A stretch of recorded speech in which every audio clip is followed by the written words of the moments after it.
हरियाणा के चिमनी डिराने गांव के एक राम स्वरूप जी थे।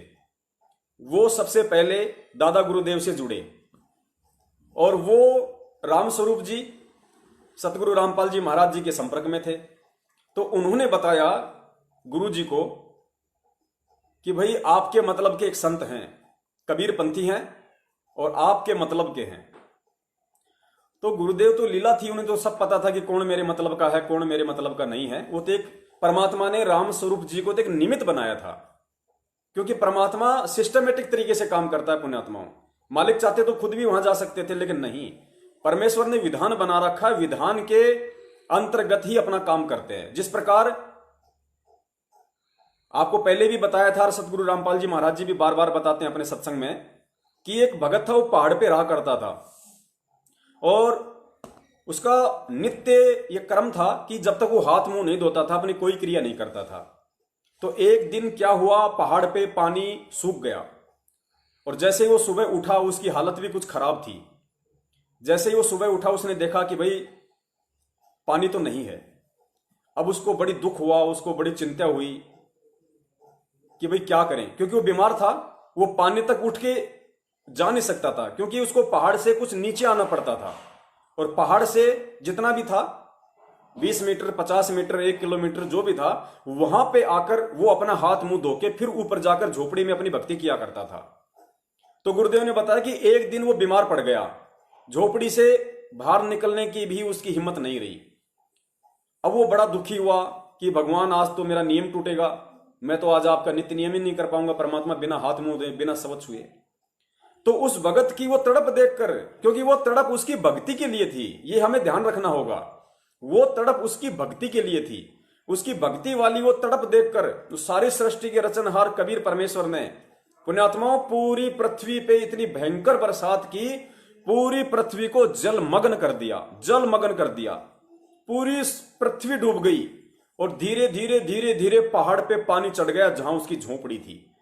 फिर जैसे ही उसने उधर मुंह करके देखा, उसने देखा ओ हो, सब कुछ पानी पानी सब डूब गया। और उसने मुंह धोया, फिर उसने देखा कि हे परमात्मा, ये तो चारों तरफ ये तो अनर्थ हो गया। फिर उसको ध्यान आ गया कि भाई तूने पुकार की थी परमात्मा से। तो फिर उसने परमात्मा से रोते हुए उसने अरदास की कि हे परमात्मा, इस नीच के कारण इतना बड़ा अनर्थ, परमात्मा दया करो, इस पाप को मैं कहां झेलूंगा। फिर परमेश्वर ने वापस वैसा ही कर दिया और कहते हैं कि साहिब से सब होता है, बंदे से कुछ नहीं, वो राई से पर्वत कर दे, फिर पर्वत से राई। परमात्मा कुछ भी करने में सक्षम है। हमारा जो विषय है इस कहानी से वो ये शिक्षा लेने का है कि परमेश्वर अपने विधान के अनुसार ही काम करते हैं, उछल कूद परमात्मा नहीं करता। अगर परमात्मा चाहते तो उस भगत को तो खाली मुंह धोने के लिए पानी की ही जरूरत थी। परमात्मा चाहते तो एक मटका पानी का भी रख सकते थे भर के अपनी शक्ति से, वो मटके से अपना मुंह धो लेता, अपनी भक्ति हो जाती। परमात्मा ने पूरी सृष्टि को क्यों डुबाया? क्योंकि परमात्मा नीचे से शुरू करते हैं। बारिश का लेवल बढ़ा, फिर पानी का लेवल बढ़ा, बढ़ता गया, बारिश होती गई, पानी ऊपर चढ़ता गया। परमात्मा सिस्टमैटिक तरीके से काम किया। परमात्मा ने पूरी सृष्टि को डुबोया। परमात्मा ने चाहते तो मटका भी भर सकते थे, लेकिन नहीं भरा। पुण्यात्मा यही इस भक्ति मार्ग में है। कई लोग सोचते हैं कि मुझे तो परमात्मा माफ कर देंगे, मैं तो परमात्मा का रिश्तेदार हूं, मैं तो गुरु जी का रिश्तेदार हूं, मैं तो गुरु जी का भाणजा हूं, मैं तो गुरु जी का भतीजा हूं। अरे मैं तो आश्रम में डी में सेवा करता था, मैं तो बहुत बार गुरु जी से मिला हूं और गुरु जी ने बहुत बार मेरे को आशीर्वाद दिया। गुरु जी मेरे को जानते हैं, मेरे को पर्सनली कि मैं कौन हूं, मैं किसका बेटा हूं, मैं कहां से आता हूं, अच्छे से पहचानते हैं मेरे को गुरु जी। बहुत सारे लोगों को ये भयम है, ये भ्रम है कि हम गुरु जी के रिश्तेदार हैं, हम गुरु जी के परिवार वाले हैं, मैं गुरु जी के बहुत ज्यादा संपर्क में था तो मुझे तो परमात्मा माफ कर देंगे। नहीं, ये भ्रम है आपका, ये आपकी गलती है, आपकी ना समझी है कि आप परमात्मा को रिश्तों में तोल रहे हैं। परमात्मा किसी रिश्तों में बंधा हुआ नहीं है। इसी प्रकार जिस प्रकार परमात्मा ने अपने विधान के अंतर्गत पूरी सृष्टि को डुबोया, पानी को सिस्टमेटिक तरीके से ऊपर चढ़ाया, उसके बाद उस भगत ने मुंह धोया, इसी प्रकार संत निर्मोही होता है। हम मंगलाचरण में पढ़ते हैं कि परम शक्ति संगीतम रिद्धि सिद्धि दाता सोही अविगत गुण है अतीतम सत्य पुरुष निर्मोही। तो वो सत्य पुरुष जो है वो निर्मोही है, उसको किसी से कोई विशेष मोह नहीं है। परमात्मा को किसी से कोई विशेष लगाव या मोह नहीं होता है।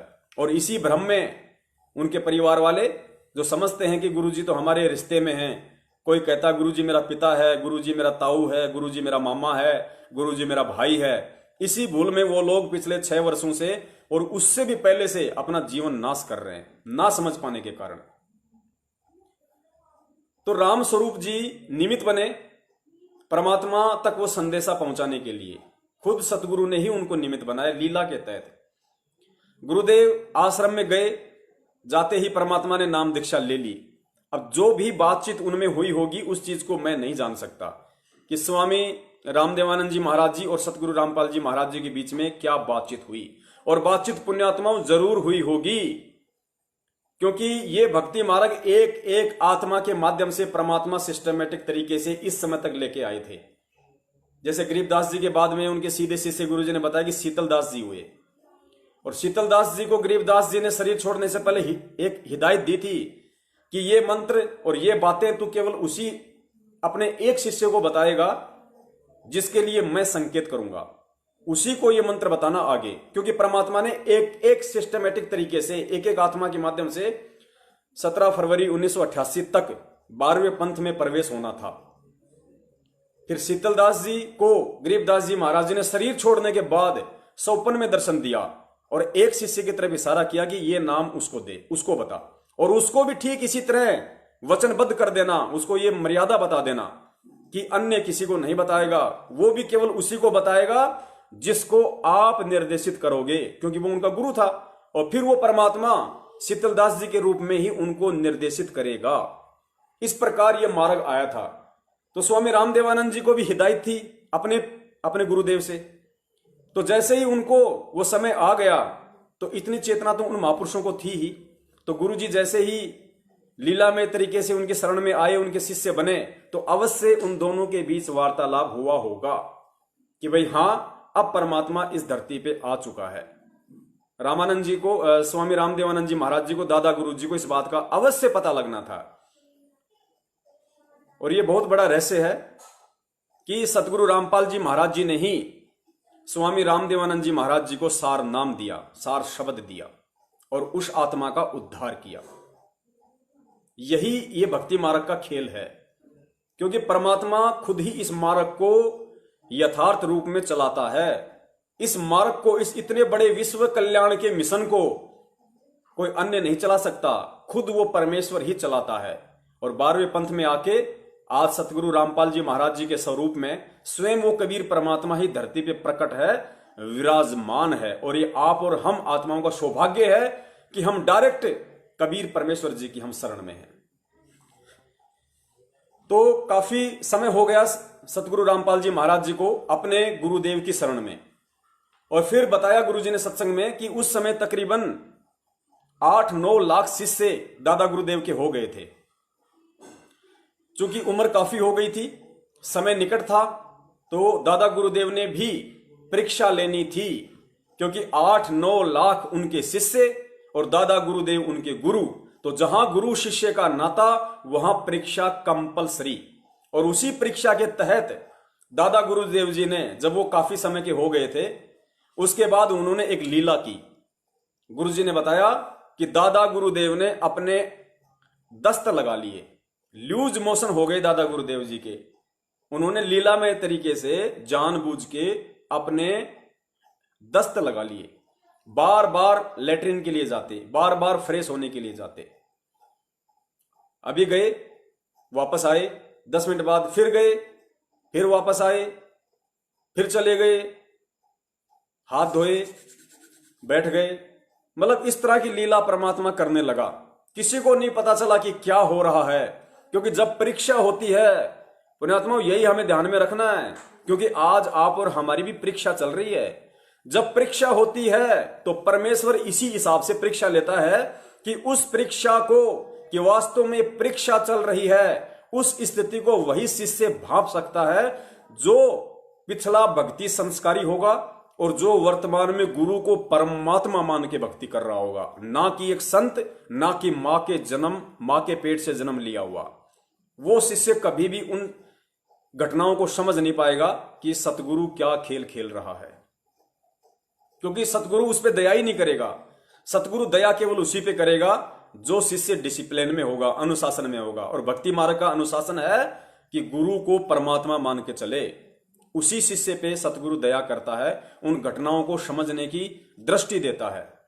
क्योंकि परमेश्वर कहते हैं कि सब सुमरे अपने अनुमाना तो गति लखी न जाए। यदि अपने अपने विचार से लोग सोचेंगे, समझेंगे, समझने की कोशिश करेंगे तो परमात्मा कहते हैं वो समझ नहीं पाएगा। सब सुमरे अपने अनुमाना तो गति लखी न जाए, और कहे कबीर कृपया कर जन पर ज्यों की त्यों समझाए। परमात्मा केवल जिस पे दया करेगा, जिस पे मेहर करेगा, जिस पे कृपा करेगा, वही व्यक्ति, वही जन, वही भगत उन चीजों को सही सही से समझ पाएगा। तो दादा गुरुदेव ने दस्त लगाए अपने, और ये दस्त लगाने का जो प्रोसीजर थी, जो ये दस्त वाली जो प्रक्रिया थी, ये गुरुजी ने बताया कि लगातार 3 महीने चली, 3 महीने तक। अब जब काफी समय बीत गया, महीना 1.5 महीना हो गया, दादा गुरुदेव के दस्त नहीं रुक रहे। दादा गुरुदेव जी कभी कभी बहकी बहकी बात कर दें, जैसे बोला भाई मैं फ्रेश होने जाऊंगा, फ्रेश होने के लिए गए, बाथरूम में गए नहीं, वापस आ गए, सब शिष्य देख रहे हैं, वापस आके कह रहे लाओ भाई मेरे हाथ धुलाओ, हाथ धुलाओ भाई, गंदे हो गए, मैं भी बाथरूम जाके आया हूं। तो शिष्य विचार करने लगे, यार गुरुजी बाथरूम में गए नहीं, गेट से वापस आ गए, कह रहे बाथरूम जाके आए हूं, हाथ धुलाओ। तो संगत में खुसर फुसर शुरू हो गई, चर्चा शुरू हो गई कि भाई गुरुजी का दिमाग खराब हो गया। भाई उम्र भी तो काफी हो गई ना, 100 साल के ऊपर हो गए, अब उम्र का भी तो एक तगाजा होता है, शरीर भी तो शरीर होता है। भाई गुरुजी का दिमाग खिसक गया, मतलब मेंटल हो गए गुरुजी। बातें संगत में शुरू होने लग गई, मतलब शिष्य गुरु से दूर होने लग गए। क्योंकि परमेश्वर कहते हैं जब काशी में परमेश्वर ने परीक्षा ली थी और सब लोग उस परमेश्वर को भला बुरा कह रहे थे, उनके शिष्य भी, तो परमेश्वर की उस बात को आदरणीय गरीबदास जी महाराज जी ने अपने शब्दों में कहा कि भड़वा भड़वा सब कोई कहे, कोई न जाने खोज, दास गरीब कबीर करम यो बाटे सिर का बोझ। कि उस समय उस कबीर परमेश्वर को उनके शिष्य और बाहर वाले सभी उनको भड़वा कह रहे थे कि ये तो भड़वा है, नीच आदमी है, देखो कैसा कुकर्म कर दिया इसने, ज्ञान तो कैसा अच्छा देता था और काम कैसे घटिया कर डाले। तो कहते हो सब लोग चर्चा करने लग गए कि भड़वा भड़वा सब कोई कहे, कोई न जाने खोज, किसी को नहीं पता कि यह क्या खेल चल रहा है। और दास गरीब कबीर करम यो बाटे सिर का बोझ, ये परमेश्वर की लीला थी। वो अपने सिर से नकली शिष्यों का बोझ हल्का कर रहे थे। क्योंकि गुरुदेव ने बताया कि भक्ति मार्ग का एक उसूल होता है, गुरु जब तक पार नहीं होता तब तक, जब तक कि गुरु के शिष्य पार ना हो जाएं, यानी गुरु जिन जिन को नाम देता है, जब तक वो शिष्य मोक्ष को प्राप्त ना हो जाएं तब तक गुरु पार नहीं हो सकता, वरना वो भार गुरु के सिर पे रहेगा। इसलिए परमात्मा कहता है कि गुरु बनने का अधिकारी पूरी सृष्टि में यदि कोई होता है, सतगुरु यदि कोई होता है, वेदों में शास्त्रों में जहां जहां भी गुरु या सतगुरु का इस्तेमाल हुआ है वो केवल उस परमात्मा के लिए है, वो यो शब्द गुरु। बाकी लाखों गुरु बन गए, इनके लिए नहीं, क्योंकि परमात्मा में फिर वो भार नहीं रहता, चाहे शिष्य पार हो या ना हो। लेकिन वो लीला की परमात्मा ने नकली गुरुओं को समझाने के लिए कि नालायकों तुम अपने सिर पे कितना बड़ा भार रख रहे हो, शिष्य बना लिए तुमने लाखों करोड़ों की संख्या में, पार तुम खुद भी नहीं हो सकते क्योंकि तुम्हारे पास वो भक्ति ना वो मंत्र। ये शिष्य लाखों शिष्य कहां पार होंगे, ये करोड़ों कहां पार होंगे। इसलिए परमात्मा कहते हैं कि गुरु खुद भी नरक में पड़ेगा और शिष्यों को भी नरक में लेके जाएगा। इसलिए गुरु ने कहा कि भड़वा भड़वा सब कोई कहे, कोई न जाने खोज, दास गरीब कबीर करम यो बाटे सिर का बोझ। तो भाई वो सिर का बोझ तो दादा गुरुजी ने भी हल्का करना था, और दादा गुरुजी ने किया। संगत में खुसर फुसर शुरू हो गई। खुसर फुसर राम स्वरूप जी के कान में पड़ी, तो राम स्वरूप जी सतगुरु रामपाल जी महाराज जी के पास आए। उस समय दोनों गुरु भाई थे। तो राम स्वरूप जी ने कहा भाई जेई, क्योंकि उस समय गुरु जी जेई थे, जूनियर इंजीनियर थे हरियाणा इरिगेशन डिपार्टमेंट में, सिंचाई विभाग में। तो राम स्वरूप जी ने कहा कि भाई जेई साहब, बोले हाँ जी। बोले भाई क्या विचार है आपका? बोले भाई क्या विचार है? बढ़िया विचार है, भक्ति कर रहे हैं, नौकरी कर रहे हैं परमात्मा की, और क्या है, आनंद हो रहा है। अरे बोले उस तरफ नहीं।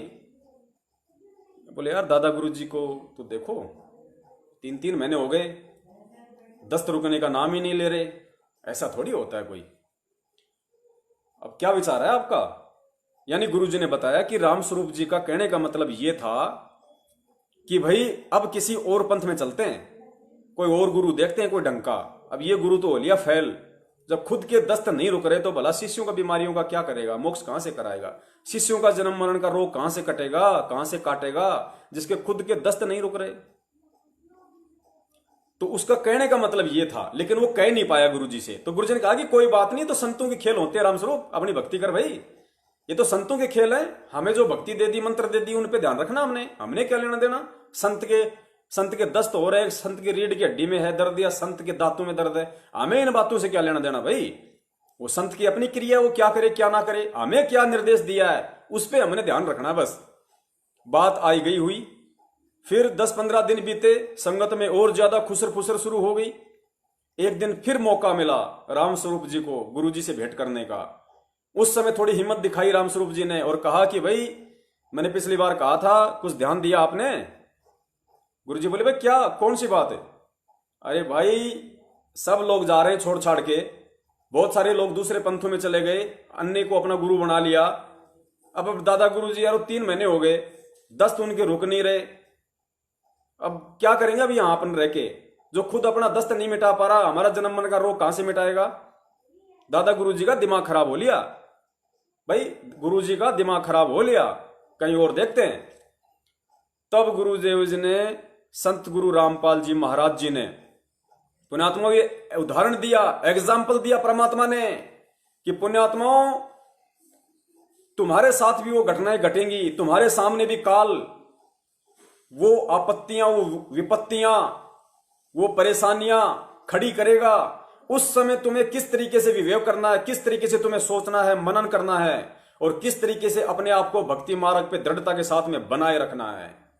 इसलिए परमात्मा ये लीलाएं करते हैं, ये एग्जाम्पल देते हैं, ये कहानियां सुनाते हैं, वरना परमात्मा किसी का मनोरंजन करने के लिए नहीं आता यहां पे। ये चुटकुले सुनाने के लिए, कहानियां सुनाने के लिए परमात्मा के पास समय नहीं है। तब सतगुरु रामपाल जी महाराज जी ने, जो उस समय एक भगत की भूमिका में थे, रामस्वरूप जी के भगत भाई थे, गुरु जी खड़े हुए और कहा कि रे नालायक इंसान, ये शब्द बोलने से पहले कि गुरु जी का दिमाग खराब हो गया, नालायक तेरी जीभ क्यों नहीं कट गई, तूने कह कैसे दिए ये शब्द कि गुरु जी का दिमाग खराब हो गया।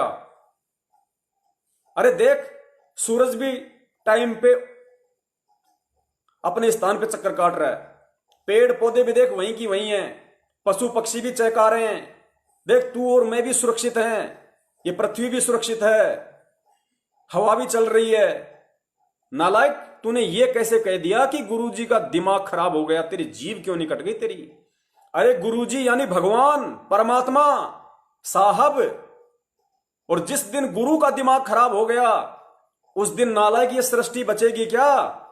ये खंड पिंड ब्रह्मांड, तारे नक्षत्र, पेड़ पौधे, जीव जंतु, पहाड़ नदियां, ये सब उलट फुलट हो जाएंगे जिस दिन गुरु का दिमाग खराब हो जाएगा। नालायक, अभी तो हम देख आमने सामने बात कर रहे हैं और कहते हैं पो पार्टी पकड़ा भैया और जागी जी आजून। पो पार्टी पकड़ा भैया यानी सुबह सुबह जब प्रातः काल हुआ, सूरज उदय हुआ लाल रंग का, तो कहते हैं सभी जीव जंतु जाग जाते हैं, सभी जीव जंतु उठ जाते हैं। कहते हैं पो पार्टी पगड़ा भया और जागी जिया जून, और सब काहू को देत है वो चोंच समाना चून। किरे नालायक, वो परमात्मा जो चींटी को कण और हाथी को मण देता है, मण खिलाता है, तूने कैसे कह दिया उसके विषय में कि परमात्मा का दिमाग खराब हो गया। तेरी जीभ में कीड़े क्यों नहीं पड़ गए, तेरी जीभ क्यों नहीं कट गई नालायक, ये शब्द बोलने से पहले। अब पुण्यात्मा, जब इतना सब कुछ हुआ तो राम स्वरूप जी को अंदर से बड़ा दुख हुआ और उन्होंने कहा कि भाई जय साहब मुझे माफ करो, मेरे से बहुत बड़ी गलती हो गई। पुण्यात्मा, गुरुदेव ने कहा कि नालायक मैं कौन होता हूं माफ करने वाला, अगर माफी मांगनी है तो गुरुदेव से चल के मांग, पैरों में पड़, संत की अपनी मौज तुझे माफ करे या क्या करे। उसी समय दोनों वहां गए, रामस्वरूप जी ने माफी मांगी, पैरों में गिड़गिड़ाया। संत तो दयालु होते हैं, कहते हैं दास गरीब दयालु हैं, डिगे बंधावे धीर। परमात्मा तो यहां पे धीर बंधाने आते हैं, धैर्य बंधाने ही आते हैं। यदि परमात्मा नाराज हो जाएगा, गुरु नाराज हो जाएगा, तो जीव का कहां ठोर ठिकाना। परमेश्वर ने उन्हें माफ किया, सतगुरु ने उन्हें माफ किया। और उसके बाद फिर आगे की कहानी गुरुदेव ने बताई कि एक दिन फिर परमात्मा ने कहा, जब सबकी परीक्षा होली, सबकी छटनी होली, नौ के 9 लाख फैल। समझने वाले समझ गए हैं, ना समझे वो अनाड़ी है।